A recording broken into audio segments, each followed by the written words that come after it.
শয়তানেরও কিন্তু একটা আড়স আছে। কোথায় এটা জানেন? সমুদ্রের উপরে। অনেকে বলে যে ভাই বারমুদা ট্রায়াঙ্গেলে আছে নাকি, এটা আমরা জানি না, এভাবে বলা যাবে না, এটা আমরা ব্যাখ্যা করতে পারবো না। শয়তানও কিন্তু সিংহাসনে বসে, দিন শেষে বসে ওর যে চেলা চামুন্ডা যারা আছে ওদেরকে ডাকে, ডেকে বলে আজকে কি করাইছো তোমরা? একজন বলে যে আমি তো জেনা করাই দিছি দুজনের মধ্যে, আমি মদ খাইয়েছি মানুষকে, আমি মানুষকে পরকীয়ায় লিপ্ত করেছি, আমি একজনকে একজনের বিরুদ্ধে উস্কে দিয়ে হত্যা করিয়ে দিয়েছি। এরকম করে শয়তানরা বলতে থাকে। তো ইবলিস বলে না, তোমরা তেমন কোনো কাজ করতে পারো নাই। ইতিমধ্যে একজন শয়তান এসে বলে যে আমি একটা কাজ করেছি। কি কাজ করেছো? যে আমি একটা পরিবারের স্বামী স্ত্রীর মধ্যে বিচ্ছেদ ঘটিয়ে দিয়েছি। কি করেছে? এটা এখন বেশি হচ্ছে না? বেশি হচ্ছে না?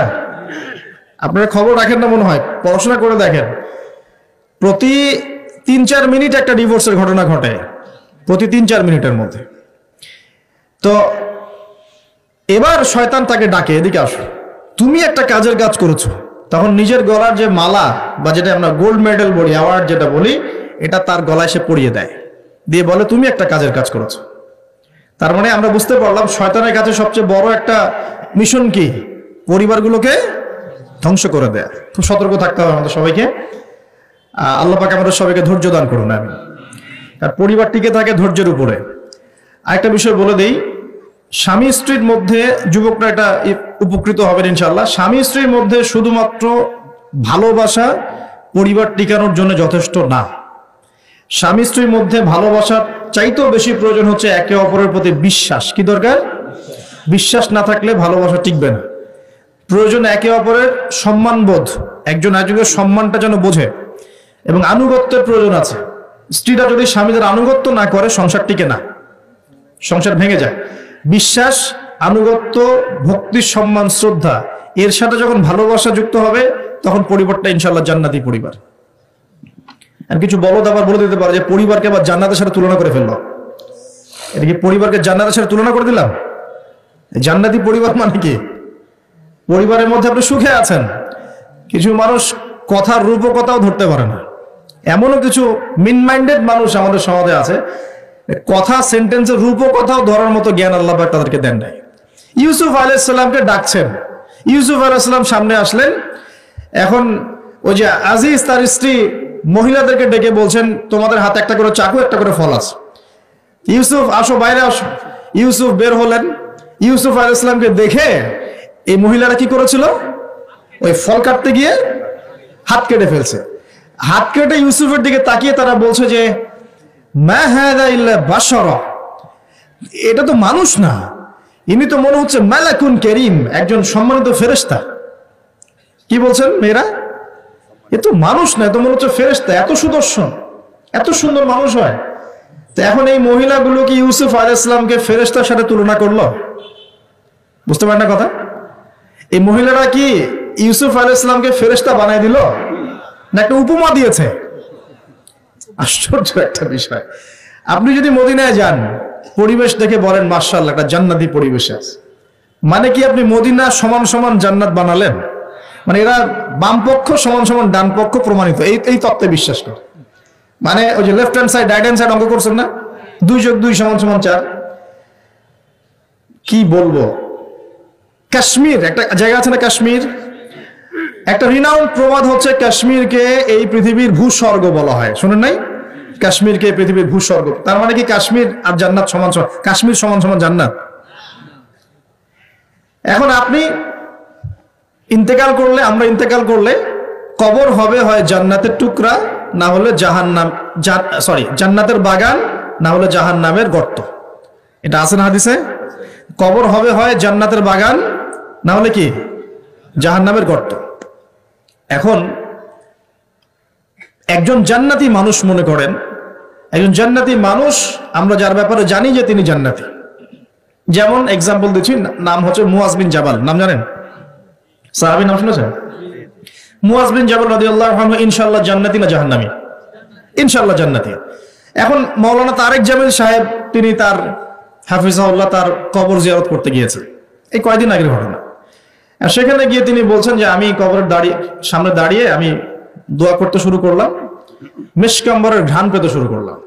মাওলানা তারেক জামিল হুজুরের ভিডিও ক্লিপ আছে, দেখেন ইউটিউবে। তিনি বলছেন এখন এই যে সাহাবী মুয়াজ বিন জাবাল একজন জান্নাতি সাহাবী, তো তার মাকবারা থেকে যে মিশকাম্বরের ঘ্রাণ আসলে এটা কি জাহান্নাম থেকে আসবে? এখন কেউ যদি বলে যে মাশাআল্লাহ এই ঘ্রাণ শুনে তো মনে হচ্ছে যে এটা জান্নাতি ঘ্রাণ, তার মানে কি সেই কবরটাকে জান্নাতের সাথে তুলনা করলো? মানে কবরটা সমান সমান জান্নাত। এই যে 2 যোগ 2 4 মেলানোর চেষ্টা করে, মানে মানুষের ইন্টেলেকচুয়াল লেভেল কত নিচু হয়ে গেলে একটা রূপকথাও মানুষ বুঝতে চেষ্টা করে না। আর এই সিলি একটা ইস্যুকে নিয়ে সারা অনলাইন গরম করে রেখে দিল। ভাবখানা এমন ইসলামী খেলাফত কায়েম হয়ে গেছে, আর কোনো ইস্যুই বাকি নাই। এই একটা ইস্যুই বাকি আছে, এটা শেষ হলেই খতম, খালাস। আমি আপনাদেরকে রিকোয়েস্ট করব যে পড়াশোনা করেন এবং দূরদর্শিতা অর্জন করেন। উম্মাহ এখন কোন জায়গায় আছে, আমাদের ল্যাকিংস গুলো কোন কোন জায়গায়, এবং কোন কোন জায়গায় আমাদের বেশি কাজ করতে হবে সেগুলোকে বেশি গুরুত্ব দেন। আর দিন শেখার জন্য অনলাইন একমাত্র প্ল্যাটফর্ম নয়, এখানে পড়ে থাকবেন না। এখানে ফিতনা বেশি, এখানে জ্ঞানের চাইতে ফিতনা কিন্তু বেশি। এখানে জ্ঞান যতটুকু পাবেন তার চেয়ে ফিতনা ফাসাদ বেশি। এটা আমি রিকোয়েস্ট করি আপনারা কনস্ট্রাকটিভ সিলেবাসে পড়াশোনা করে আলেম ওলামাদের সংস্পর্শে থাকবেন, মসজিদ মাদ্রাসার সাথে সম্পৃক্ততা রাখবেন। যারা হকপন্থী ওলামায়ে কেরাম তাদের সাথে সম্পৃক্ততা রেখে যাবে না, এগুলো বিভ্রান্তি সৃষ্টি করতে পারে আপনার মধ্যে। যেমন আপনি অনলাইনে ঢুকলেন, দেখলেন অমুক হুজুর যা বললেন অমুক হুজুরের বিরুদ্ধে। এই যে আপনি একটা কি শিখলেন? আপনি গীবত শিখলেন, আপনি সমালোচনা সংস্কৃতি শিখলেন, আপনি শিখলেন যে কিভাবে ছোট লোক হতে হয়।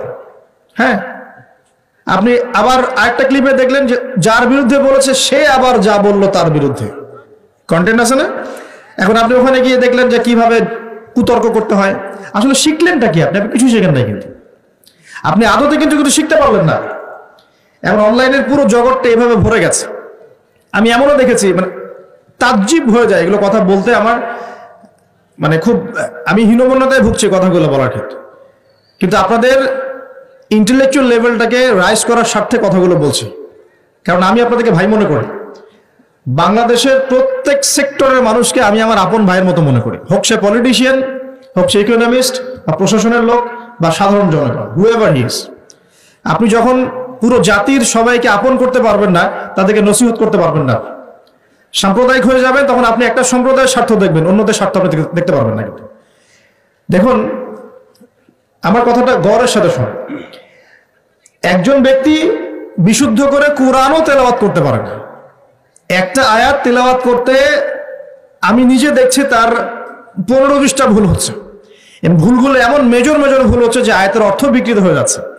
সেই মানুষকে দেখলাম স্টেজের মধ্যে বসে বড় বড় আলেম যারা ইফতা ফারেক হয়েছেন, বড় মুহাদ্দিস মুফাসসির মুফতি হয়ে গেছেন, ওই মুফতি সাহেবদেরকে সরাসরি স্টেজে চ্যালেঞ্জ করছে যে বুকের পাড়া থাকলে আমার সামনে আয়। অথচ আমি নিজে তেলাওয়াত শুনে দেখলাম সূরা নিসার একটা আয়াত তেলাওয়াত করতে 12টা ভুল করে ফেলতেছে। তেলাওয়াতই হয় না, মানে মদ মাখরাজ মক্তব আছে না, মক্তব, এই মক্তবের লেভেলের বাচ্চারা যে তেলাওয়াতটা পারে সেই তেলাওয়াতটাও পারে না। এটা আপনারা হয়তো বুঝবেন না, কারণ অনেকে বুঝবেন না, যারা আলেম তারা বুঝবেন কথাটা। এখন এই যে কুতর্কের সমালোচনার অপসংস্কৃতি ইউটিউব ফেসবুকের মধ্য দিয়ে ছড়িয়ে গেল না, সে যে লেভেলে আছে, ওই মুফতি যাকে সে চ্যালেঞ্জ করছে সেই মুফতির সামনে তার মিনিমাম 2 বছর কোরআনই পড়া উচিত, মিনিমাম 2টা বছর খালি বসে বসে কোরআন তেলাওয়াত করা শেখা উচিত। সে স্টেজে উঠে ফখর করে তাকে বলছে বাহাসের জন্য আসো, এখনই বাহাসে বসবে। কি মনে করছেন শরীয়তকে? কোরআন তেলাওয়াত করার তো একটা প্রাথমিক লেভেলের বিষয়। এরপরে ব্যাকরণ জানতে হয়, এর নাহু সরফের জ্ঞান দরকার হয়, এর বালাগাতের জ্ঞান দরকার হয়, এর উসুল জানতে হয়, ইবারত পড়া শিখতে হয়, হাদিসের কিতাবগুলো আপনার গবেষণা করার যোগ্যতা অর্জন করতে হয়, ফিকের বইগুলো পড়তে হয়, উসুলে ফিকের বই পড়তে হয়, উসুলে হাদিসের বই পড়তে হয়, আকীদার বই পড়তে হয়। কত পড়াশোনা করে একজন মানুষ মুফতি হয়, ইফতা করে, মুফতি হয়। আর আমাদের উদ্ধত্ত দেখছেন, এই উদ্ধতের অবস্থাটা অনলাইন করে দিল না। মানে আমি এই জন্য রিকোয়েস্ট করতেছি যে কনস্ট্রাকটিভ সিলেবাসে পড়াশোনা করবেন, আলেম ওলামার সাথে সম্পর্ক রেখে সিলেবাস মেনটেন করে পড়াশোনা করবেন। শুধুমাত্র অনলাইন ডিপেন্ডেন্ট হয়ে দিন শিখতে চান না, আপনি বিভ্রান্ত হয়ে যাবেন। এবং এখানে ভালোর চাইতে খারাপ বেশি শিখবেন, সমালোচনা করা শিখবেন, গীবত করা শিখবেন, ঠুনকো বিষয় নিয়ে উম্মাকে ব্যস্ত রাখা শিখবেন, এগুলোই হবে। আল্লাহ পাক আমাদের সবাইকে বোঝার তৌফিক দেখ।